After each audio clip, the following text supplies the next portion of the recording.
자, 언제나 명쾌한 해설을 해주시는 뉴스 전문가 세 분이 오늘도 스튜디오에 나와 있습니다. 장성철 공감과 논쟁 정책센터 소장, 김성환 시사평론가, 그리고 손정혜 변호사 세 분입니다. 어서 오십시오.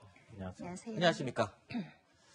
자, 조국 전 법무부 장관 아들에게 허위 인턴 확인서를 써주고도 선거운동 과정에서 이 거짓 해명을 했다. 이런 혐의로 최강욱 열린민주당 대표에게 1심에서 벌금 혐의 선고가 됐다는 소식 조금 전에 전해드렸습니다. 이번 재판이 주목을 받았던 건요, 유죄 판결 시에 100만 원 이상의 벌금형을 선고받으면 최 대표의 의원직이 취소될 수도 있다는 점이었는데요. 최 대표는 유죄를 받았지만 재판부가 80만 원의 벌금형을 선고하면서 의원직은 유지하게 됐습니다. 자, 최 대표의 공직선거법 위반 혐의, 재판부가 유죄라고 판단한 근거와 양형 이유, 어디에 있습니까?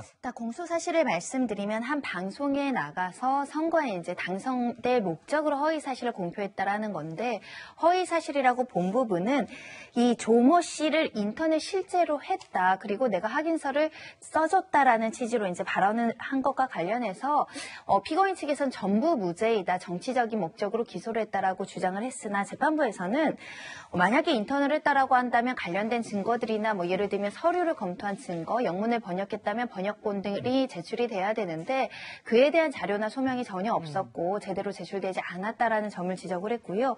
두 번째로는 의견 표명에 불과하다라는 피고인 측 주장이 있었으나 이것은 사실적시로 볼 수 있다. 네. 그리고 가장 큰 쟁점이었던 것이 대법원 전원합의체 판결로 이재명 지사 사건, 그래서 무죄가 나왔는데 그때 후보자 토론회에서 즉흥적으로 이야기한 것을 허위사실 공표로 볼 수 없다. 이 판례에 비춰보면 피고인 측에서 방송에서 즉흥적으로 자신을 방어하기 위한 취지에서 이야기한 것이기 때문에 죄가 될 수 없다라고 주장을 했지만, 이 후보자 간 토론회와 이 방송은 좀 다르고 즉흥적으로 이야기한 것으로 볼 수 없다라고 유죄 판결을 내렸고요.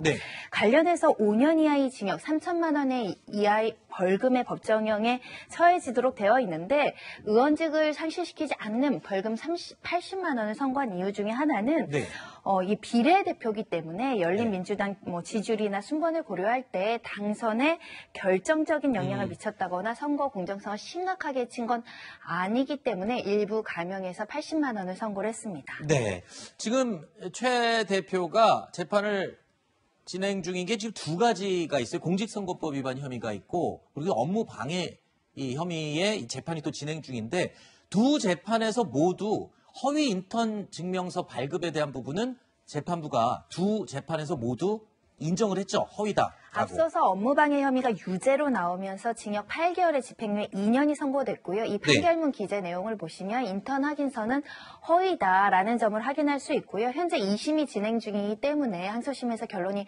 바뀔지는 지켜봐야 되겠지만 기소된 두 건 모두 1심에서 유죄 판결이 나온 상황입니다. 그렇다면은 평론가님, 지금 1심 재판 결과가 끝났고 2심 재판 중인 업무방해 혐의 재판 결과에 따라서 의원직 상실형이 앞으로도 나올 수 있다라는 얘기네요. 가능성이 남아있는 건가요? 네, 그렇죠. 아, 그래요? 그러니까 업무방해 혐의와 관련해서 벌금형을 선고받았다고 하면은 100만 원 이하가 다시 항소심에서 선고될 가능성이 있는데 지금 징역 8개월에 집행유예 2년이 남은 상황이잖아요. 네네.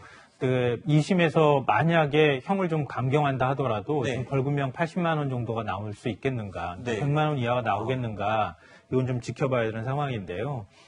사실은 할 말은 많이 있는 것 같아요, 제가 보니까. 왜냐하면은 우리가 일반적으로 이제 체험활동 보고서나 이런 것들 많이 제출하잖아요, 학생들이. 근데 인턴활동 증명서인지 체험활동 보고서인지 이것도 사실 개념이 굉장히 모호한 상황이 있고요. 그다음에 최강욱 의원은 2017년 한 16시간 동안 체험활동, 인턴활동을 했다 이렇게 얘기를 하고 있는데 검사 측 주장으로는 한 10개월 가까운 기간 동안에 매주 2회 출근했다 이렇게 얘기를 하고 있습니다. 그러니까 보고서에 기재가 된 것보다 오히려 허위이거나 좀 부풀려서 했기 때문에 문제가 된다 이렇게 보는 것인데요. 그러니까 조국 전 장관과 관련해서 당사자, 인사청문 과정에서 자녀의 입시, 체험활동 보고서까지 다 뒤지는 게 정당한 수사 기법이었느냐, 이런 것에 관한 논란에서부터 시작돼서 결국 여기까지 온 거거든요.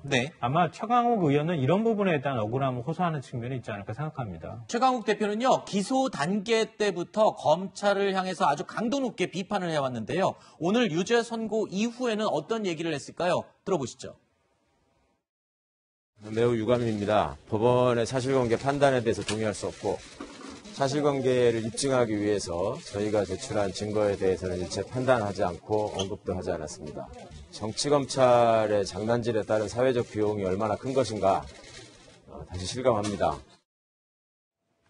소장님, 아까 그 판결문 내용에서도 재판부에서도 이 잘못을 인정하지 않고 뉘우치지 않는 부분에 대해서 굉장히 죄질이 좀 안 좋다라고 재판부가 판단한 부분도 언급이 됐었는데 글쎄요, 정치검찰의 장난질이다라고까지 얘기를 하고 있습니다. 일단은 뭐 지금 업무방해 혐의 재판처럼 또 항소를 하겠군요. 그렇죠. 항소할 것으로 보여집니다. 근데 최강욱 의원은 법을 전공했잖아요. 네. 그런 분이 어떻게 판사가 내린 것에 대해서도 저렇게 나는 잘못이 없어요 라고 항변을 하는지 이해할 수가 없습니다. 검찰의 장난질이라고 말씀하셨는데 유죄 판단을 내린 법원의 판단은 그러면 정치 판사의 장난질이라고 그러면 생각을 하는 건지 저는 상당히 의아스럽고요. 법원의 결정문 간략하게 그 결론만 말씀드릴게요. 이 사건 공소제기 적합하다. 허위사실 공표 행위에 해당한다. 죄책이 가볍지 않다. 그러나 당선에 결정적인 영향을 끼치지 않아서 정상 참작을 한 거다. 네. 그래서 80만 원 내린 거다라고 한 법원의 판결문 다시 한번 최강욱 의원이 읽어봤으면 좋겠다라는 네. 생각이 듭니다. 자, 오늘 공직선거법 위반 1심에서 유죄 판결을 받은 최강욱 대표는요, 이틀 전에 이 SNS에 이런 글을 올렸습니다. 화면에 같이 보실까요? 자, 코로나 바이러스는 정치 검찰과 닮았다. 그리고 조국의 시간은 백신과 같다라고 글을 썼습니다. 조국의 시간은 조국 전 법무부 장관이 최근에 발간한 회고록이죠. 1심 선고를 불과 이틀 앞둔 상황에서 나온 해당 발언. 글쎄요, 예측을 했던 걸까요? 근데 많은 분들이요, 조국 교수 부부가 네. 인턴 증명서를 위조하고 뭐 표창장 위조하고 이런 것을 사실로 믿고 있고, 정경심 교수 같은 경우는 1심에서 자녀 입시 비리와 관련된 7가지 혐의가 모두 다 유죄로 나왔어요. 네. 그러니까 이런 상황에서도 계속 저런 얘기를 한다는 것 자체가 과연 정치인으로서 민심을 제대로 읽는 것이냐, 네. 그런 의구심을 제기할 수밖에 없고, 저런 발언은요, 의리와 신념을 중요하는 조폭 세계에서나 통하는 말들이에요. 제발 최강욱 의원 민심을 제대로 살펴라 라고 말씀드리고 싶습니다. 네. 저는 좀 우리가 너무 많은 예단을 하고 있다고 생각해요. 네. 지금 아직 최종심 나온 거 아니잖아요. 그러니까 확실한 유죄는 아닙니다. 그러니까 검찰이 기소했다고 해서 곧바로 유죄라고 우리가 판단하는 것은 법원의 최종심이 나오지 않은 상태에서 지나친 네. 예단이라고 생각하고요. 네. 지금 법률적으로 다투고 있는 중이잖아요. 네네. 그러니까 그런 부분에 대해서 얘기를 하자면 윤석열 전 검찰총장의 장모가 지금 검찰이 300만 원 구형하지 않았습니까? 네. 그것도 유죄죠 그러면은. 그렇지 않습니까? 윤 총장 본인의 사건이 아니지 않습니까? 아니, 그러니까 물론 약간 그거하고 다르죠. 상관없지만 예, 우리가 예. 예를 들어서 말씀드리는 겁니다. 예. 그러니까 검찰이 기소하면 그게 다 유죄면 다 유죄라는 얘기예요. 그러니까 알겠습니다. 그런 부분에 대한 언급은 좀 조심할 필요가 있다고 생각하고요. 뭐 조국의 시간을 읽어보셨는지 모르겠지만 저는 일부러 방송 때문에라도 읽어봤는데요. 네네.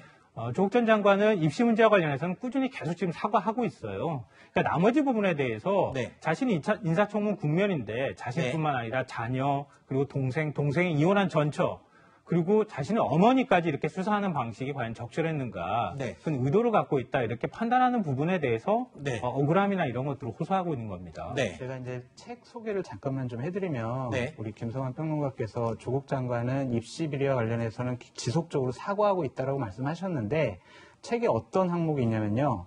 딸아 미안하다. 너는 잘못이 없다라고 얘기를 했어요. 이게 뭔 말이에요? 사과에 대한 진정성이 있는 것도 아니고 사과를 네. 제대로 한 것도 아니다. 본인은 아직도 그것이 잘못되지 않았다라고 믿고 있다. 네. 그런 사과는요. 잘못된 사과예요. 네, 알겠습니다. 두 분 얘기 잘 들었고요.